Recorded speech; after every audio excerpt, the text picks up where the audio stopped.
Imagine waking up in the middle of the night and instantly realizing that something is wrong. Your eyes are open, you can see your room exactly as it is, the ceiling, the walls. The faint light slipping through a window, the familiar shapes that should make you feel safe. But your body refuses to respond. You try to move your arms, your legs, even your fingers, and nothing happens. You try to call out, but your voice is trapped inside you. Then comes the weight on your chest, heavy and unnatural, as if something unseen is holding you down. And in that moment, a terrifying certainty forms in your mind. There is something in the room with you. This is not a rare nightmare.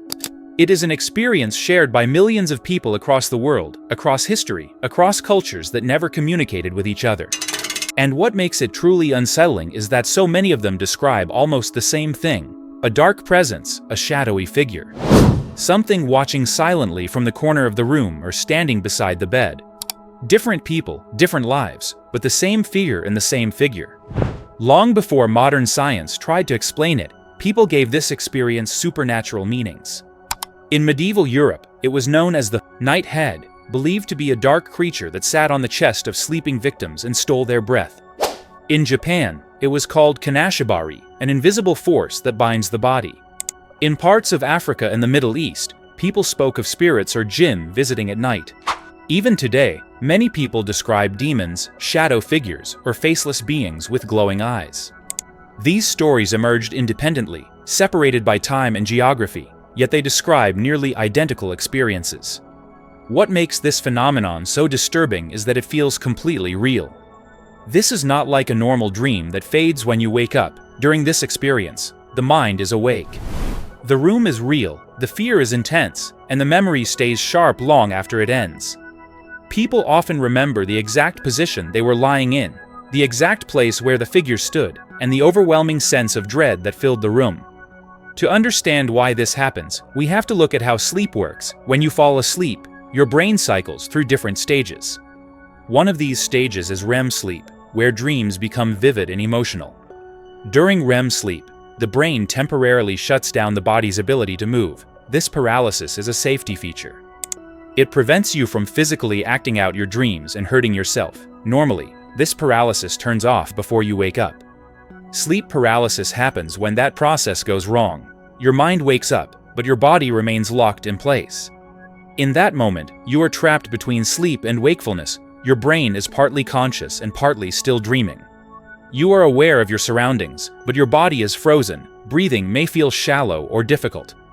Not because something is actually blocking your lungs, but because fear tightens the muscles and changes your breathing pattern. Panic rises quickly, because your brain senses danger and vulnerability. The human brain is wired to protect you at all costs. When it detects fear and helplessness, it searches for a cause, and when it cannot find one in reality, it creates one. This is where the sleep demon appears. The brain has a powerful threat detection system that evolved to keep early humans alive. In darkness, when movement is restricted, the brain assumes the worst. Shadows turn into figures. Silence turns into presence. The pressure on the chest feels like weight. The mind connects these sensations into a single explanation. Something is here.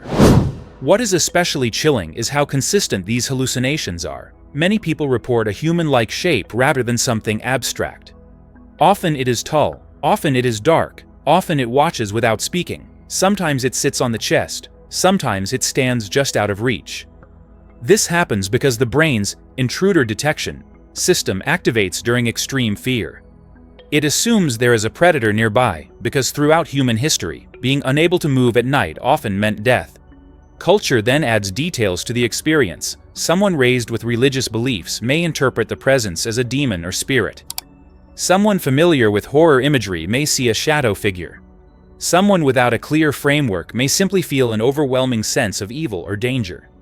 The source is biological, but the meaning is shaped by belief. This is why the experience is so convincing. The brain is not imagining something for entertainment. It genuinely believes you are in danger. That belief floods the body with fear, making the presence feel undeniable. Even after the paralysis ends, the emotional impact can last for years. Certain conditions make this experience more likely. Stress, anxiety, lack of sleep, irregular schedules, and exhaustion all disrupt normal sleep cycles. Sleeping on the back is also commonly linked to sleep paralysis, possibly because it affects breathing and body awareness. When these factors combine, the boundary between dreaming and waking weakens.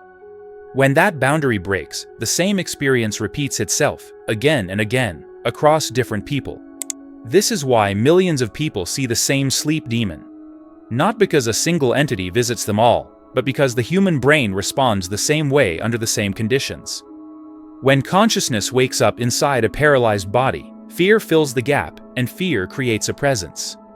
The sleep demon is not a creature that follows humanity. It is a reflection of how the human mind reacts to vulnerability. Understanding this does not make the experience less terrifying when it happens. In that moment, logic disappears. Fear takes over, but it explains why this shadow has appeared in human stories for centuries. Wearing different names and faces, yet always feeling the same, because the demon is not outside the room. It is inside the mind, born in the space between sleep and waking, and once you experience it, the memory never truly fades. If this story made you rethink sleep, dreams, or the fragile line between reality and the mind, make sure to like the video, subscribe to the channel, and share your thoughts or experiences in the comments.